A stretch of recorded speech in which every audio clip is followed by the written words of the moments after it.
How to fix Messenger video call or audio call easily and fast. First thing, go to the settings, go to the apps manager, click on Messenger, click on force stop, and then go to the notifications management. Make sure that the call in progress and the calls are enabled. Go back, click on permissions, make sure that all the permissions are enabled. You go back again, click on data usage. Now right here you have to make sure also that everything is enabled.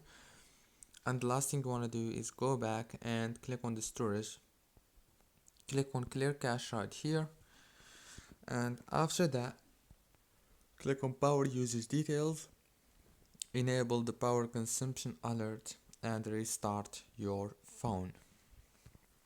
Don't forget to like and subscribe.